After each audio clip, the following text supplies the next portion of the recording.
Alassane Ouattara a décidé de faire libérer tous les hommes de Guillaume Soro qui sont emprisonnés. Manœuvre pour le troisième mandat. Alassane Ouattara annonce sa candidature et libère quelques otages.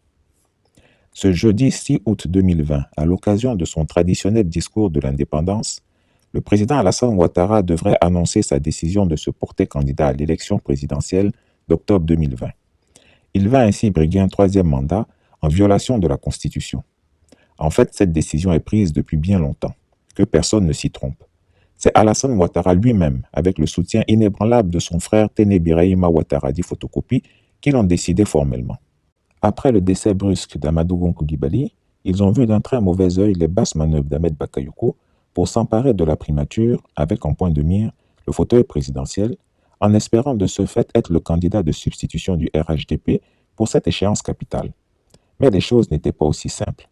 Les rancœurs nées de la forte rivalité entre Amadou Gon Coulibaly et Ahmed Bakayoko n'avaient pas disparu et avaient laissé des séquelles profondes au niveau de la cohésion au sein du RHDP. Le parti présidentiel était déchiré en deux blocs antagonistes irréconciliables. Le président Ouattara a dû manœuvrer pour arriver à faire accepter le choix d'Ahmed Bakayoko comme Premier ministre, ministre de la Défense au sein de son parti.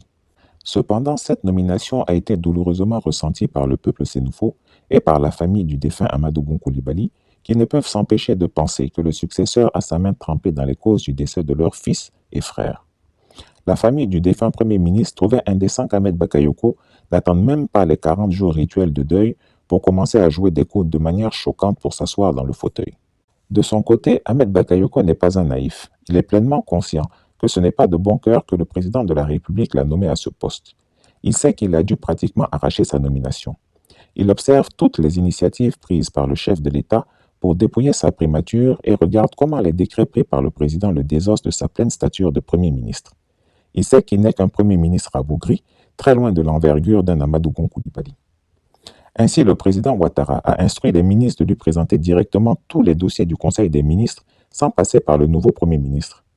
Ces dossiers seront traités et appréciés par Patrick Hachi avant d'aller sur la table du Conseil des ministres.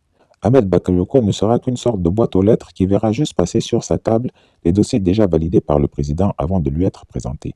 Et cela crée de la frustration chez l'actuel dauphin constitutionnel. Mais il ronge son frein en attendant son heure.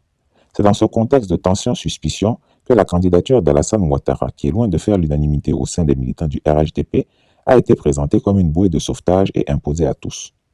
Au cours d'une réunion stratégique avec son cercle de conseillers rapprochés, il a été décidé d'annoncer cette candidature au peuple de Côte d'Ivoire prioritairement, plutôt qu'aux seuls militants du RHDP.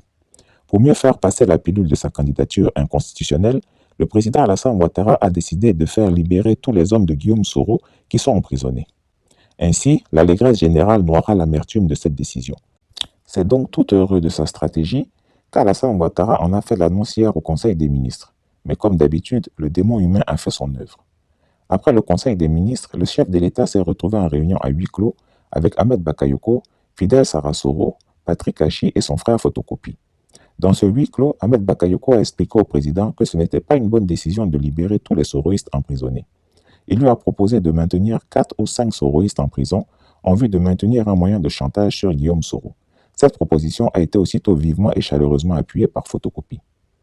Vu la période de fragilité psychologique dans laquelle il se trouve actuellement, le chef de l'État pourrait être tenté de suivre l'avis d'Ahmed Bakayoko, lui qui pourtant quelques heures plus tôt avait annoncé à ses ministres sa décision de libérer tous les détenus soroïstes.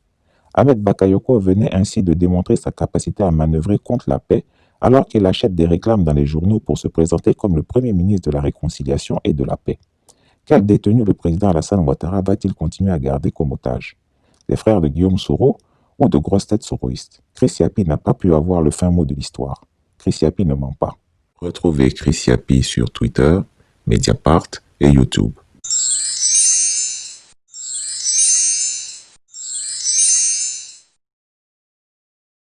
Et les amis, pour préciser, comme vous le savez, ma chaîne n'est pas une chaîne de politique, mais il s'agit de mon pays, la Côte d'Ivoire.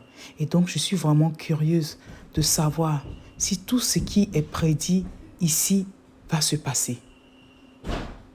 Les amis, qui est Chris Yapi? Est-il dans le gouvernement actuel? Est-il un espion? Est-il un marabout? Qui est Chris Yapi, les amis? Laissez-moi en commentaire ce que vous pensez. Mais l'heure est grave, les amis. Le pays, vraiment, ça fait peur, les amis. Nous devons tous prier pour la Côte d'Ivoire. Notre pays, vraiment, est un pays de valeur. Nous devons prier pour notre pays. Ce beau pays qui accueille tout le monde. Tout le monde, les amis, ce beau pays. Prions pour la Côte d'Ivoire avant ces élections d'octobre. Là, prions tous. Quel que soit ton bord politique, quelle que soit ta religion, prions tous, les amis. C'était tout pour cette vidéo. Laissez-moi en commentaire ce que vous pensez et que Dieu bénisse la Côte d'Ivoire. Merci à vous pour votre soutien. Vraiment merci.